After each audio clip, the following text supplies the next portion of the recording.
you ever notice how a stranger can enter a room and your skin answers before your mouth does? Nothing was said. Still, something in you recoils. We call it dislike. We call it taste. We call it bad vibe. We rarely call it memory. There is a mirror hidden in the chest of every man. It does not show the face you shaved this morning. It shows the face you buried beneath compliments, diplomas, carefully curated selfies.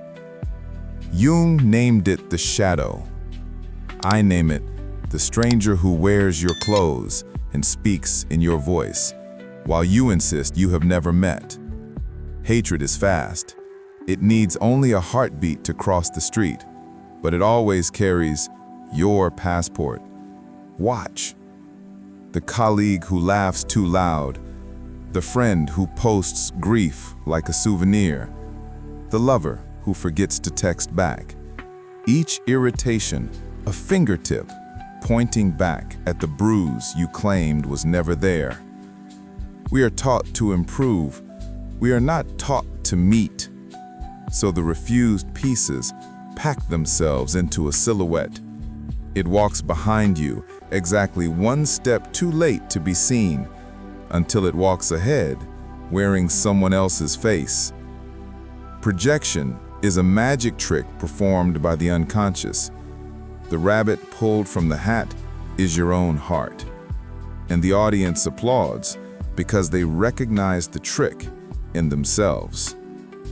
I once hated a man for crying at meetings. Weak, I said. Attention seeker, I said. 10 years later, my own tears arrived in a locked bathroom at 3:07 a.m. They had been practicing behind my back for a decade. The shadow does not ask for permission.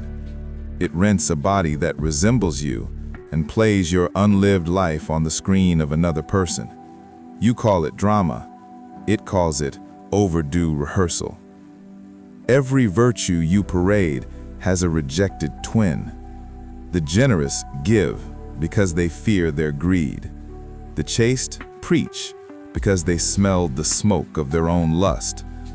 The peaceful warrior keeps a second sword under the bed. Look closer. The internet is a hall of mirrors where we throw stones at reflections we refuse to kiss. Comment sections, confession booths without absolution. Each angry emoji, a small tattoo on your own invisible skin. There is a moment, rare as eclipse, when you lock eyes with the enemy and feel the floor tilt. Suddenly the scent of his rage is familiar. Suddenly the curve of her arrogance fits the hollow in your chest like a missing puzzle piece snapping home. In that tilt, you are given a choice. Kill the mirror or greet the tenant. Most of us reload. Some lower the weapon and listen. Listening sounds like silence, not the absence of noise, but the presence of courage. In silence, the shadow speaks without raising its voice. It says, I am not a sin. I am an unlived gift, wearing a monster mask so you would finally look. Integration begins as a tremor. You admit envy and discover energy you never used. You admit vanity and find a poet who loves beauty enough to bleed for it. You admit rage and meet a boundary builder asleep in the wolf's fur. The mirror does not disappear. It polishes. Gradually, the face you once despised in others becomes a greeting card from your own future.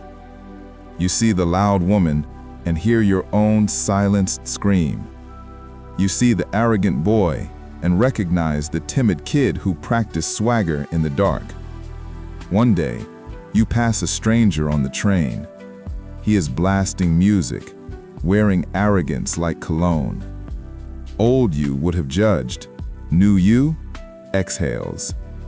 somewhere inside him, you sense a frightened apprentice trying on armor. You touch your own chest and feel the dent where that same armor once pinched. The world does not change. Your eyes do. Hatred becomes a compass. Irritation, a doorbell ringing at the edge of your psyche. Every trigger, an invitation, written in invisible ink, revealed only by the salt of your own sweat. There will always be shadows. Night is not a mistake, but a man who carries a candle inside his ribcage can walk through the dark without swinging his fists. The candle is small. Enough is enough. So the next time a room enters and silence follows, ask not who must leave, ask who inside you just arrived. Stand still. Feel the tremble. Offer it a seat. Pour 2 cups of nothing. Drink first. The conversation will not be recorded. No one will clap. But when you stand again, your shadow will walk beside you, no longer behind. And the stranger in the mirror will nod, like an old friend who knew you would come back. This is not forgiveness. This is reunion. Not virtue, but wholeness. Not victory, but peace, woven from the threads you once tore out and called flaws. I have no final lesson, only a last mirror. Look into it now as the screen darkens, and see the one thing you still cannot stand. Keep looking, longer than comfort allows, until the image breathes, until it speaks your name with tenderness. Then, close your eyes and answer, because the only war that ever ends is the one you admit you are fighting against yourself.